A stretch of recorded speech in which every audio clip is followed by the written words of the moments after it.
first day, first time, ano yung pakiramdam na sila ay magpipickleball? Ako nakapag-start pero kinakabahan ako. Parang tatamaan ng bola sa mukha. Anong specialty mo pagka nasa loob ka na ng court? Parang gusto ko yung sisig. Si Janica naman, kamusta yung unang laro mo? Masyadong magaling mag-error. Kaka-break in lang po na kanyang... Oh my God! Hey! Nagra-running po kasi si Janica and ngayon susubukan niya po ang pickleball. Anong specialty mo dito? Sa ngayon kasi na-discover ko palang, dami ko palang error.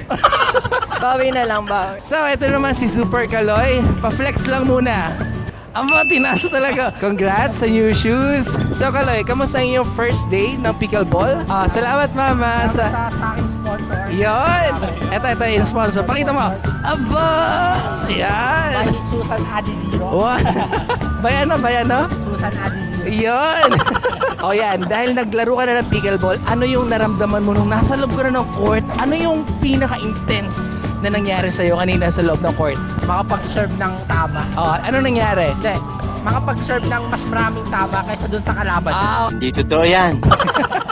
Ano ngayon ang ina-expect mo sa next game mo? Next game ko. Kasi kalaro ko ngayon si Kuya Jason. Okay. So, Adizero Brothers. Adizero Adizero Brothers. Brothers eh. Oh. Kayo ang team ngayon, ina-expect na more on? More on, ano kami? More on points, less error. Wow! Sige, tignan natin yan mamaya, ano? Hindi. More on point, more error pa.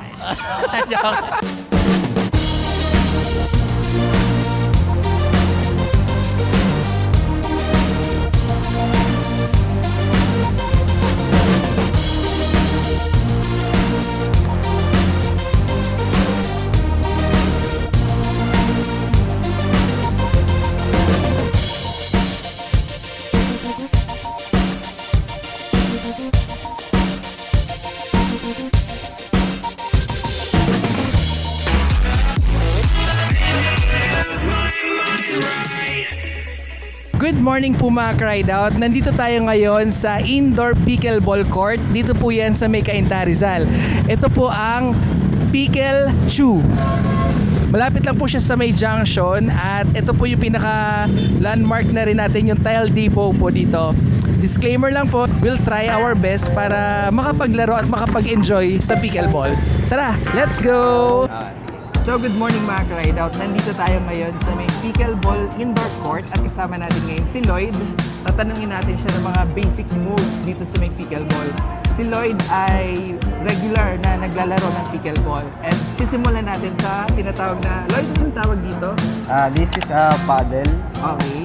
Usually ano siya, ginagamit siya parang raketa. Para yun parang sa badminton. Yes, parang sa badminton. Curious lang ako, Lloyd, kung magkano isang paddle. For example, yung paddle lang sa'yo. For mga competitive players, Okay. nagre-range siya ng mga 6 to 12K. Ang isang paddle? Yes. Grabe ang mahal pala. no? Pero meron naman tayong mga beginner paddle Ito, mga na beginner paddle. Magkano 1,000 pesos. 1,000. And for example ako, bago lang ako, first time, murang paddle, yung pang regular lang na baguhan, magkano? May mas mura pa ba sa dito? Meron pa naman mga sa 500 pesos. 500 pesos meron. So yun mga ka-rideout, yung mga iba't ibang klase ng paddles ngayon. Pero alam ko marami pang paddles, di ba? Yes, marami po pong mga iba pang paddles. mahal, na- meron, mas mas mahal. Maganda na paddles for competitive players.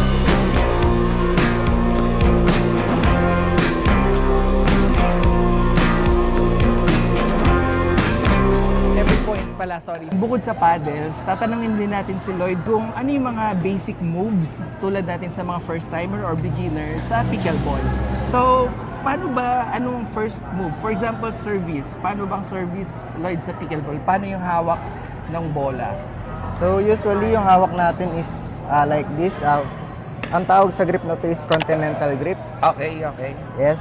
So pagka hawak ka ng paddle, mas maganda kung continental grip Okay. para madali mo siyang ma-sideways Okay. or mga down, face down na na paddle para mas madali siyang mag-top spin.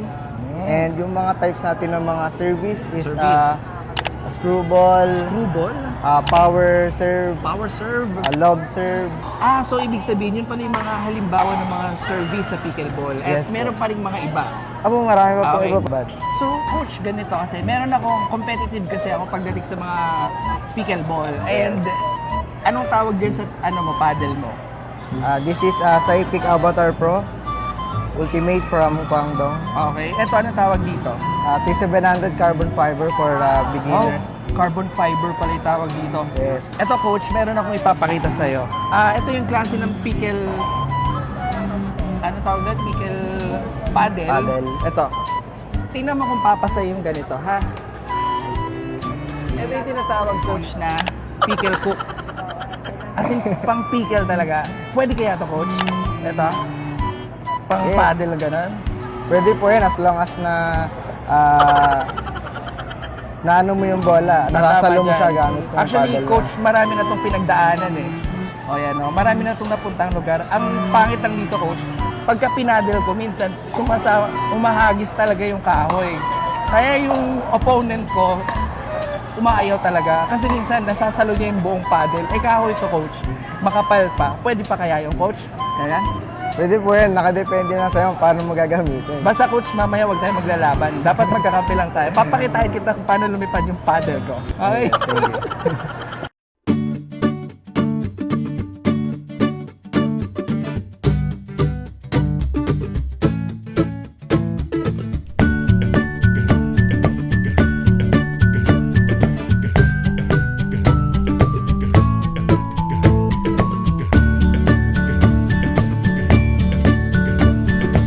Ayan, so mag-stretching muna tayo ngayon. Para bago tayo sumabak, hindi magugulat ng ating mga kalamnan at hindi sasakit ang ating mga katawan. Pero paano ba yung tamang stretching dito mga ka-ride out? I mean, same ba ng stretching kapag ikaw ay magsisimulang mag-bike, ikaw ba ay magsisimulang mag-run, ikaw ba ay magsisimulang mag-gym? So, pinaka-importante, yung ready, yung iyong sarili. Ay, ako pa naman, ready naman ako kasi lagi kong dala yung aking paddle. Ito. Ayan, paddle ko. Nahihiya lang ako na ilabas yung paddle ko. Ay, bakit parang baseball? Baseball na tayo. Dapat nag-charge tayo ng ganito para ready tayo. So, malakas to Ang tamang serve ay ganun. Ganun dapat. Ayan. Tapos, volley kapag aatake ka. Tapos, dinking bago mag-start yung iyong pickleball. Parang yun, warm up. Ha! Oh, di ba? Galing ko talaga. Ready na tayo, guys. Naka-warm up na tayo. So mga ka-ride out, nandito na kami ngayon sa Pickle Chew. Dito yan sa may Cainta Rizal. At nagsisimula ng maglaro ngayon si Lem at saka si Lloyd. Andun sila, yung court nila sa likod ko. And nasa right side ko ngayon si Kat.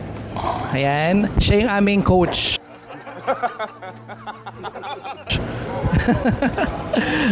Taga-init ng ulo. So first thing to do namin, bale stacking yung tinatawag.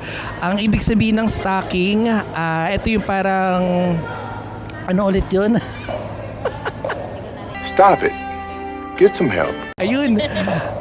Reservation or ito yung pila-pila ng mga open play na players ng pickleball. So stacking po yung tawag. So ilalagay nyo lang po yung paddle nyo dun sa table and then yung at pinaka nasa front, yun yung mga first players, then first game, second game, third game. After mo maglaro dun sa pickle court, lalagay mo ulit yung paddle mo dun para sunod-sunod. Ang maganda lang dito sa open play, lahat kayo pwedeng maglaro and iba't ibang players yung pwede mong makalaro, which is iba't ibang strength, iba't ibang strategy and opponents yung pwede mong makilala at pwede mong maging kaibigan din. Ante, kamusta ante? Ay. Dadang papakit lang yan. Kuya Lem, kamusta? Ayos naman. Ayos naman.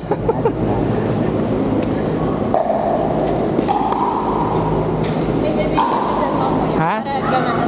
Ano ka mo? Ganahan ako. Anong gagawin ko? Videoan mo ako. Parang sa bike, pag naka-bike tayo. Para? Ganahan ako. Okay, sige. Videoan ko daw si Kim para ganahan. Isa pa, 10 palo yan, Kim. Isa pa, isa pa. Huwag kang mapanghihinaan ng loob. Hindi po. It's part of the game. Ay.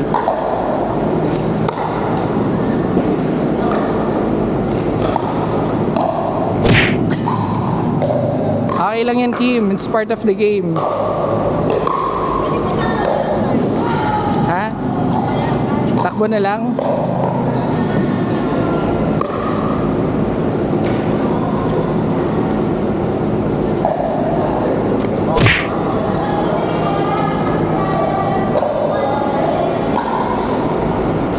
Pinipikon na sa akin. Ha? Yung mag-aaway mamaya sa bahay.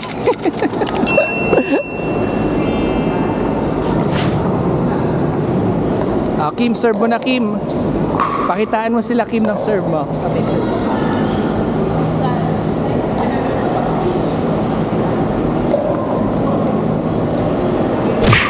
Nice one.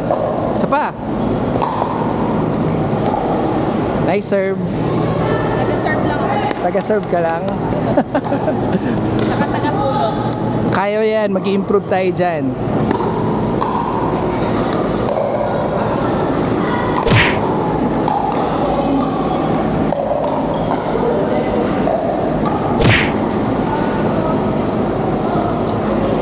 Ano update? Badminton na lang tayo. Nakita ko sa bahay. Kim, ready, Kim. Nice one. Pasok. Isa pa. Nice one. So mga ride out, nandito kami ngayon sa McDo. After po ng game, medyo inom lang kami ng pampalakas or energy. So order tayo dito. So Gcash tayo. Ba't ayaw? Stop it. Get some help. Ito ay hindi pa to. Hindi pa napipindot to. Ay. Kain tayo.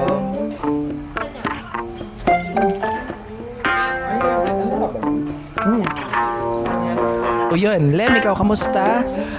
Kamusta ang iyong pickle day? Ayun, gutom. Ilang rice ka ngayon? 2. Ilan ang chicken mo? 2. Kakain ka pa sa bahay? Growing child.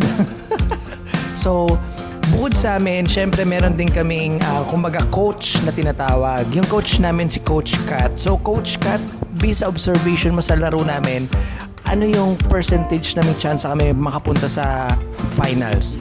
0.01. Zero na, may 0.01. At least may chance, 0.1, di ba? May percentage pa yun. So, malaki ang chance namin talagang hindi mapasama sa finals. So, yun. So, kasama namin si Kat ngayon din. And then, tinuruan kami ni Kat kung saan kumain at paano kumain ng McDo dito. Oh, Saan ang gastos? hindi mawawala ang gastos. Pero syempre, yes. And thanks, Kim. Salamat, Kim. Shoutout sa'yo sa paglilibre sa amin. Thank you, Kim. Ride safe. Best ate yan, no? Sabi ni Kalay, best ate. Bukas ulit. Pickleball. Ah. Score? Score? 4. Over? Tos. 500. Score ay 4 pero gastos 500, di ba? So, kapatid niya si Kaloy at si Kaloy din mga second time niya na naglalaro ng pickleball. Kamustahin naman natin si paring Kaloy dyan. Ginger Kaloy. Mahilig kasi siya sa ginger. Ayan. Wow! Second batch na pala si Loix. So, kamusta naman? Pagod ka ba, Kaloy? Pagod lang. Pero,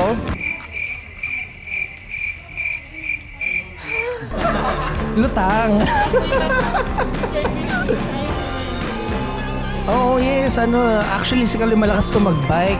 And then talagang, malakas lumuhod to sa pickleball. Yung tipong dinadive niya talaga yung court. And talagang kailangan masulit yung kanyang Adidas na color charcoal white. Okay. Magpasalamat tayo sa sponsor. Sino sponsor ng sapatos? Susan na pagod po. Greatest mom in the world. Ayun, so, and syempre, hindi magiging kompleto tong game natin pag wala si Lloyd. Ayan, si Lloyd, yung amin ding kapatid na rin. Halos magkakapatid kami ang turingan namin dito. So, Lloyd, kamusta ang iyong, napagod ka ba sa amin? Hindi naman sanay. Muntik nang hindi makalakad. Pero mag-rise pa din bukas. Pero magra-rides pa rin bukas. Hindi, actually, sobrang pagod ni Lloyd talaga sa amin sa pagkuha ng bola. Pagdala mo lang ng mga paddle. Oo. Oo. May renta ng paddle si Lloyd. 20 pesos per hour. Hindi, joke lang po. So, yun mga ka-ride out. Bale, sobrang nag-enjoy kami ngayon sa pickleball. Dito po yan ginawa sa may Pickle Chew Indoor Pickleball. Dito po yan sa may Cainta Rizal, malapit sa may junction. And nasa may Tile Depot, no? Pickle Chew Pickleball Club. Yung kanilang page. Ayun, Facebook page. Ayun. So, yun, kung gusto niyo po maglaro dito, sobrang excite kasi malinis, maluwag yung lugar. Halos bago lang yung facilities niya and manageable, no? Kaya talagang ma-enjoy mo yung pag-stay mo dito. Meron silang open play, meron din silang reservation mga ka-ride out. So, yun. Salamat po sa pagsama sa amin sa nakakapagod na pickleball and hopefully matuto talaga kami. Shoutout mo pala si kanina. Shout out Ate Hazel, stay strong talaga, as in strong. Happy birthday kay Riz, Ate, happy birthday. Happy birthday, Ma'am Riz, and stay strong, Ate Hazel. Ay, Riz, paglaki mo panoorin mo tong vlog namin. Tama ba? Ayun, mag-bike ka na rin po. Maraming salamat po mga Cried Out and samahan niyo po ulit kami sa next adventure namin, sa next happenings po na aming buhay. Ayan. So, maraming salamat ka Ride Out. Hanggang sa next Ride Out ulit natin. Please don't forget to like, share, and subscribe para lagi po updated sa mga Ride Out po natin. Power! Peace out! Parang lilipad